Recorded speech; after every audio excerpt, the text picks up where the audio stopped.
I wonder. I mean, I'm trying to think. Do I even actually have a standard process that I follow? I think that for the most part, because I guess picking up an acoustic guitar and just trying out some stuff is probably the easiest way to get an idea out. Um, you know, so that is generally how most of my songs will come about. It'll be a bit of a chord progression, which I'll start working on. Sometimes it's a bit of a riff or something like that, which you know, could go on for ages and ages. I mean, I had one song which I think I was playing the intro to it for about 6 months before I actually figured out what to do with the rest of it.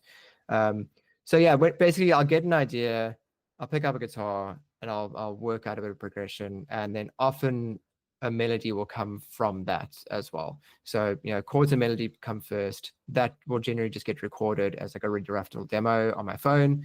And then, so at least I don't forget it. And then sometimes, I'll sort of return to that a while later, try and refine it a bit more, kind of get an idea as to what I'm feeling based on what I'm hearing. And then I generally will try and draw from some kind of an experience, whether it's something that's happened recently or something I've been through in the past. Nothing is really off limits, essentially. So, I mean, like most of my songs are fairly personal to some extent, but I think, I'll draw inspiration from stuff that's going on in the world, things that maybe friends or family have been through as well. Just life in general, to be honest. And then, yeah, I'll start working on some lyrics from there, and then take that basic song, which is really just guitar, vocals, and some lyrics. And then, if I decide, okay, this is actually good enough to start recording or playing live, then I'll work out some kind of a live arrangement for it. So right now I'm just performing solo, so the live arrangement's fairly simple. But I'm always sort of keeping in mind how would this translate to having a band behind it, because that's generally how I like to have the recording sound. So when I then take the song to studio, I'll have that idea in place already as to like what I want it to sound like. And then, you then go through the sort of general steps of, record a guide track, get everything onto a click, obviously. And then I'll just start building from there. I'll do drums first, bass will usually come in after that, and then start working in guitars and piano and keyboards, any kind of other like synths and sound effects will get dumped in there as well. Normally I'll record at least like the basic sort of 4-piece band elements of it first before I record vocals. Depending on the track, sometimes I'll just start jumping into other stuff as well. So there'll be like additional instruments thrown in there, like extra percussion or like orchestral arrangements and things like that.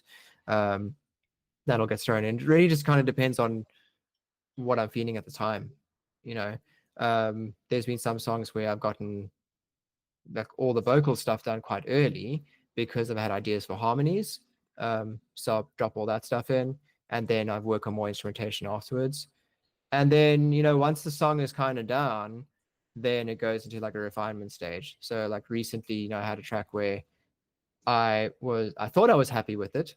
It was coming out because I've tracked everything for it. Went back to listen to it and I thought like something's not quite right here. So then I started, analyzing all the parts. And then I saw like, okay, well, that drum beat doesn't quite work there. So let's work out something different. And then, like the biggest culprit for that song particularly was the bass part. Because when I recorded it, like for me, I always say to people like bass, it's harder than it looks, especially like, drummers and guitarists tend to like make fun of bass players a lot of the time, and, and deservedly so most of the time. But I give them credit. It is not an easy instrument to actually play well. And it's an instrument that like a lot of people kind of don't understand so much. Like for me, being a drummer and a guitarist more, I was kind of thinking like, yeah, you always see the great bass players playing with their fingers. And so I thought like, I got to play with my fingers then, like, unless it's like a punk rock song where then you can really just like, whack away with a pick. But then, I started watching more and more videos of like really great different like jazz bassists and funk bassists and stuff like that playing with picks. And it doesn't sound like they're playing with a pick. And I'm thinking like, okay, how are they doing that? And then I started looking into like the way that they're holding it and the way they're striking the strings. And I thought that works for me as a guitarist and a drummer, because playing my fingers, like I'm not getting the right sort of attack out of it because I don't know the technique. And I'm like, I don't want to try and necessarily learn that technique because I want to focus more on doing some of the other stuff as well. So I went back into this one song, played it with a pick, applied those techniques, and all of a sudden, like the whole song came alive. And I just thought like, okay, cool. Well, that's great. So there's a lot of going back to the songs over and over again, and just really getting them to a point where I feel like, I can let people hear this now. So yeah, there's a difference between a good bassist and a guitarist. So we always make this joke that bassists are guitarists that didn't make the spot. And and I met so we about a year ago auditioned our current bassist. He just left, unfortunately. And when I saw that guy play, and I was like, okay, bassists are not just bassists. This guy was like, he was playing the instrument to play the instrument. He wasn't a Yeah. guitarist converted into a bassist. Yes. Yeah. So 100% understand what you're saying there. So talking about the process and everything you go through, would you say from the first track to the second track there was growth, and did you change your mindset about certain parts of recording? And for the next track, is there things you will be doing differently? Absolutely. Yeah. Yeah. I feel like every track that I'm finishing off now, um, I mean, I would like to say that the songs are all good. I don't think I feel comfortable putting out a song that I didn't believe in, but I do feel that with each song I complete, I'm feeling more accomplished as a musician and as a recording musician as well, and also as a producer. I feel like I'm learning a heck of a lot each time I do it, and it's nice because it's starting to get easier now. Like the first few tracks I did, it was really, really frustrating actually, because like, you have this idea in your head and like, what it should sound like, but like you need to now try and get that out into, a program on your computer and then get it sounding the way that you want it to sound. And for a while, like there were some parts where I just thought like, how do people do this? Like the drums, because I've recorded drums plenty of times, like that was pretty easy for me because like I know like I'm pretty good at staying on a click. I understand like the idea of dynamics quite well. So for me, like recording the drums, that was cool. I've done that loads of times. But then like doing all these other parts I've never done before, was quite tricky. And figuring out things like, you know, for example, like with acoustic guitars, like an acoustic guitar, there's so many different ways to record it. If it's an electroacoustic guitar, you can run a line from the guitar and get one sound that way. You can have a microphone on the guitar and get another sound out of it. It depends on what mic you use. How far away is that microphone from the guitar? Does it pick up more of your pick hitting the strings, or does it pick up more of your fingers sliding across the fretboard? So, and doing a lot of this from a home studio as well, like you only got so many microphones, you got so many inputs. You're not working in like £1 million.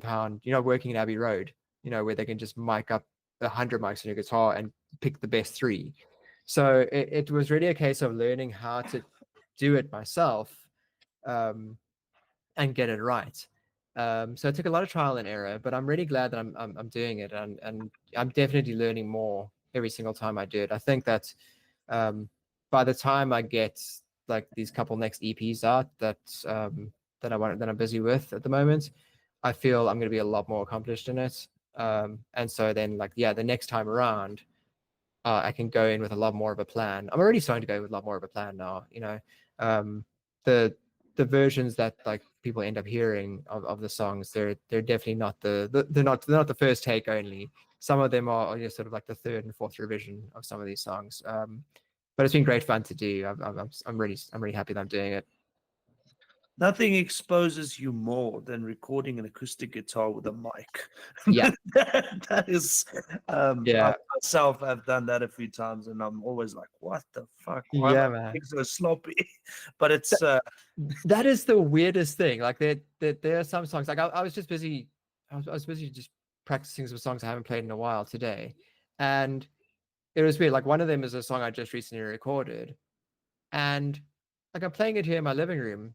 Just like while eating lunch today, and like I played it so well, and I just thought like, wow, why wasn't it that easy when I recorded the song? Because I recorded the song, honestly, like the first few takes, it sounded like an amateur, like I didn't know the song at all. And I thought, like, what is going on? Your hands know where the chords are, like they should know what to do, but they're just not connecting. It's a weird thing. I think it's nerves as well. Like so I do a weird thing. So when I walk into studio, so I play metal, so it's fast stuff and Yeah, aggressive playing. And my guitarist, well, drummer, he's a studio engineer as well. So he's always looking at me as like, "What the fuck, dude? You play the shits, and then the moment I hit record, you can't play guitar for a fuck." Like, explain this to me. And I just think it's the nerves because I play it like we play yeah, it, like with the song, I'm playing it, and then the moment he hits record, it's like, ah, yeah.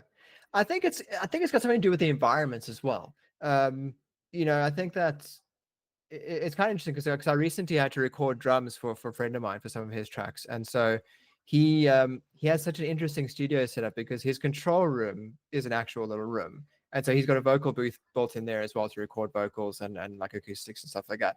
But then for anything bigger, like for drums, because where his studio is situated is actually it's like in the back room of a pub, which is also a music venue. When we need to record drums, we'll just come in during the daytime when the pub is closed and then use the stage. So when the drums are set up on like the stage and you see all the light fixtures and stuff like around you, it kind of feels like you're doing a live show. So I felt like recording drums there with him, I feel super comfortable because it feels like I'm doing a show. But then like recording drums in other studios where it's a different environment, it doesn't have that same kind of atmosphere. You definitely like you feel that sort of like, oh, I'm freezing up here, like it's all wrong. um so I think that yeah, those nerves do kind of kick in because you're just not feeling comfortable. um and I sort of said it before to some other people. Like I remember being in school and having to do music exams, where I was doing percussion at that point. So it's all like orchestral percussion, like timpani and that sort of thing. And I recall doing concerts where like you're in a hall full of people, like it's a big auditorium, like it's like 1,000 people there, and you could do those same parts and be absolutely flawless because it's a performance and that came naturally. But the second I had to do exams and then there's 3 people judging you and watching your every move, it would all fall apart. Strange, strange thing. Yeah. it's like you said. I love what you said about the live session as well. It just works. Like if Yeah. I so we used to record our demos like that. We Yeah. used to record it live. So we sort of capture the essence of live Yeah. and take that demo and then we break it up and we take it to studio.